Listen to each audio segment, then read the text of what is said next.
नमस्कार दोस्तों, आपका स्वागत है इस चैनल पर। पर्यावरण के महत्वपूर्ण प्रश्नों को देखा जा रहा है। सीजीटीटी का एग्जाम बहुत ही नज़दीक है। इन महत्वपूर्ण प्रश्नों को जरूर देखिएगा। यहाँ से आपके अच्छे प्रश्न आ सकते हैं। चलिए देखते हैं पहला प्रश्न। एकल परिवार से क्या तात्पर्य है? तो चारों ऑप्शन में एकदम सटीक क्या लग रहा है? ऑप्शन बी ही सही है। परिवार जिसमें माता पिता एवं उनके बच्चे हों। इसका मतलब क्या हुआ कि पति पत्नी और उनके अविवाहित बच्चे। तो ऑप्शन बी इसका सही आंसर है।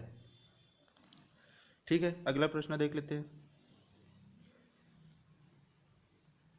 तंबाकू की आदत किससे होती है? तंबाकू की आदत होती है ऑप्शन सी निकोटीन। निकोटीन के कारण तंबाकू की आदत होती है। भारत में लड़के व लड़कियों की विवाह योग्य न्यूनतम आयु क्या है? तो लड़कों के लिए 21 और लड़कियों के लिए 18 वर्ष। आसान प्रश्न है। राजस्थान के लोगों का मुख्य व्यवसाय क्या है? तो राजस्थान के लोगों का मुख्य व्यवसाय होता है कृषि। भारत के ज़्यादातर राज्यों का मुख्य व्यवसाय कृषि ही है। राजस्थान में निम्न में से किस स्थान पर शक्कर बनाने का कारखाना नहीं है? तो एक है जिसमें शक्कर बनाने का कारखाना नहीं है, वो है निम्बा हेड़ा। क्योंकि केशव राय पाटन में है, उदयपुर में है, भोपाल सागर में भी है, सिर्फ निम्बा हेड़ा में नहीं है। तो आपका आंसर होगा निम्बा हेड़ा, ऑप्शन बी। ठगी अथवा अनुचित व्यापारिक व्यवहार होने पर हमें शिकायत कहाँ करनी चाहिए? तो उपभोक्ता फोरम में यानी उपभोक्ता संरक्षण मंच को शिकायत करनी चाहिए। अगला प्रश्न। राष्ट्रपति द्वारा राज्यसभा में कितने सदस्य मनोनीत होते हैं? तो जैसा कि अभी चुनाव का ही सीजन है, तो इस तरह के प्रश्न आपके भी पर्यावरण के पेपर में भाग में दिख सकता है, पर्यावरण के भाग में। तो हमें याद होना चाहिए कि राष्ट्रपति द्वारा राज्यसभा में 12 सदस्य चुने जाते हैं। तो ऑप्शन ए सही होगा इसका। और ये चुने जाते हैं कला, साहित्य, खेल वगैरह वगैरह क्षेत्र से 12 लोगों को चुना जाता है। तो अगला प्रश्न देख लेते हैं। जिला उद्योग केंद्र किस योजना के तहत शहरी एवं ग्रामीण युवकों को रोजगार मुहैया कराता है? तो इसका सही आंसर है ऑप्शन बी, प्रधानमंत्री रोजगार योजना।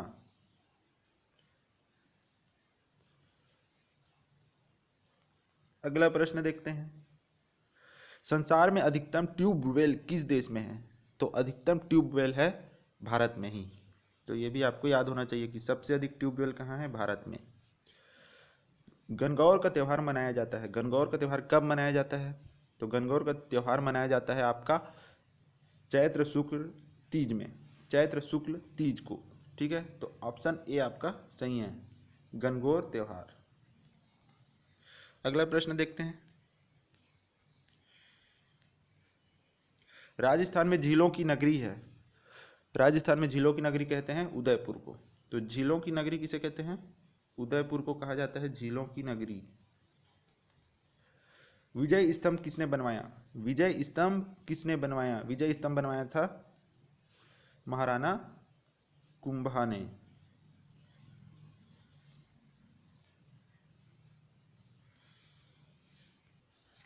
निम्नांकित यातायात संकेत का अर्थ क्या है?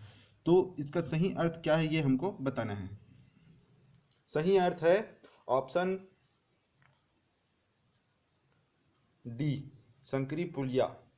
इसका मतलब होता है सकरी पुलिया है। ठीक है, सकरी पुलिया। अगला प्रश्न देखते हैं। एटीएम का पूरा मतलब क्या होता है? एटीएम का फुल फॉर्म होता है automated teller machine. Automated teller machine, option A. Computer के माध्यम से भेजे जाने वाले संदेश को क्या कहते हैं? कंप्यूटर के माध्यम से भेजे वाले संदेश को कहते हैं ईमेल। डेंगू रोग का वाहक है। डेंगू रोग किसके कारण होता है? डेंगू रोग होता है एडिस मच्छर के कारण, एडिस मच्छर। और एनाफिलीज मच्छर के कारण होता है मलेरिया। मानव शरीर की जैव रासायनिक प्रयोगशाला है, ऑप्शन बी यकृत। यकृत, जैव रासायनिक प्रयोगशाला यकृत। पल्स पोलियो कार्यक्रम का उद्देश्य क्या है? पल्स पोलियो कार्यक्रम का उद्देश्य है पोलियो का संपूर्ण उन्मूलन करना। कश्मीरी चोगा कहलाता है, कश्मीरी चोगा कहलाता है फिरन।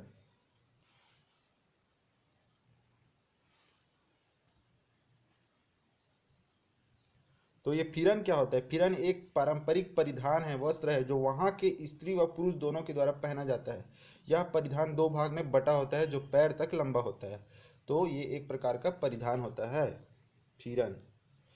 अगला प्रश्न, कुत्ता मछली का आवास है, तो इसका सही आंसर है ऑप्शन डी, समुद्र। कुत्ता भी एक प्रकार का मछली है, एक प्रजाति की मछलियां है, मुख्यतः खारे पानी में पाई जाती हैं, जिनका मुख्य निवास समुद्र होता है। तो कुत्ता मछली, मछली की प्रजाति है कुत्ता मछली। सीएनजी का पूरा मतलब, full form of CNG, CNG का फुल फॉर्म होता है compressed natural gas, compressed natural gas. तो ये होता है सीएनजी, जो वाहन में ईंधन के रूप में उपयोग किया जाता है। अगला प्रश्न देखते हैं,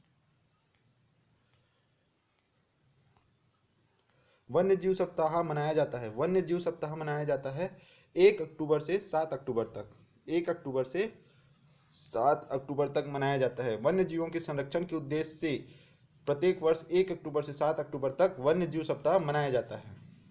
अगला प्रश्न देखते हैं,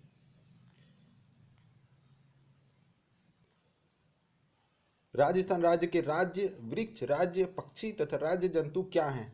तो राज्य वृक्ष है खेजड़ी, राज्य पक्षी गोडावन, राज्य जंतु चिंकारा।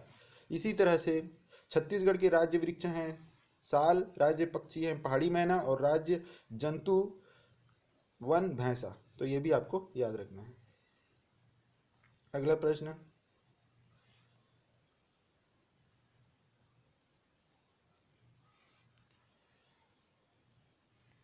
पदार्थ की किस अवस्था में अणुओं के मध्य की दूरी न्यूनतम होती है?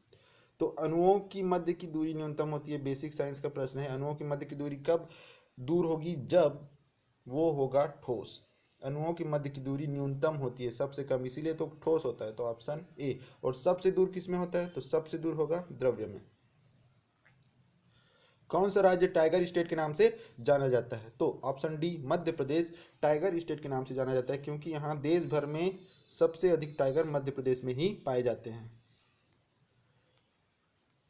ऑप्शन, निम्नलिखित में से किसका वेग अधिकतम है? इन चारों ऑप्शन में किसका वेग जो है वो अधिकतम होता है? तो हमें यह बताना है कि अधिकतम वेग किसका होता है। तो सबसे अधिकतम वेग होता है ऑप्शन डी, प्रकाश का। इन चारों में प्रकाश का सबसे अधिक होता है। हवा से अधिक, जलधारा से अधिक, ध्वनि से अधिक। सौर सेल द्वारा किस ऊर्जा को विद्युत ऊर्जा में बदला जा सकता है? तो सौर सेल के द्वारा आप प्रकाश ऊर्जा को विद्युत ऊर्जा में बदल सकते हैं। तो ये होगा आपका प्रकाश ऊर्जा। हवा में सर्वाधिक मात्रा में पाई जाने वाली गैस है? तो हवा में जो सर्वाधिक मात्रा में पाई जाती है वो गैस है नाइट्रोजन। लगभग 78.07% इसकी मात्रा है, 78.07। तो ये याद रखना है। और यहाँ हवा में मतलब कि आपके पृथ्वी के वातावरण की बात करी जा रही है। और ऑक्सीजन होता है 20.93, कार्बन डाइऑक्साइड होता है 20 के करीब करीब, और आर्गन होता है 0.93। तो सबसे ज़्यादा हमको याद रखना है, सबसे ज़्यादा होता है नाइट्रोजन, लगभग 78%। ऊर्जा का नवीकरणीय स्रोत है? तो ऊर्जा का नवीकरणीय स्रोत है पौधे। नवीकरणीय ऊर्जा, ये ऊर्जा के वे स्रोत हैं जिनका प्राकृतिक रूप से स्वतः पुनर्स्थापन होता रहता है तथा जिनका मानवीय प्रयासों से पुनर्स्थापन किया जा सकता है, जैसे सौर ऊर्जा, पौधे, गोबर गैस आदि आदि। तो अगला प्रश्न, ओजोन परत मिलती है? तो देखिए, वायुमंडल में 4 भाग 5 भाग होते हैं, तो ये उनके नाम दिए हुए हैं। सबसे पहले आपका आता है टेट्रोस्फीयर आता है, थर्मोस्फीयर आता है, मीजोस्फीयर आता है, ओके, स्ट्रेटोस्फीयर आता है और एक्सोस्फीयर आता है। तो यहाँ पे ओजोन परत किस में पाया जाता है? ये दूसरे पृथ्वी की तरफ से दूसरे नंबर के लेयर में ओजोन परत पाया जाता है, जिसको हम बोलते हैं स्ट्रेटोस्फीयर। स्ट्रेटोस्फीयर। तो सही आंसर क्या है? स्ट्रेटोस्फीयर, जिसकी पृथ्वी की सतह से औसत ऊंचाई होती है 18 से 32 किलोमीटर तक। ठीक है, 18 से 32 किलोमीटर तक की रेंज में होता है और उसके आखिरी छोर में होता है ओजोन परत। तो इस वीडियो में इतना ही, धन्यवाद।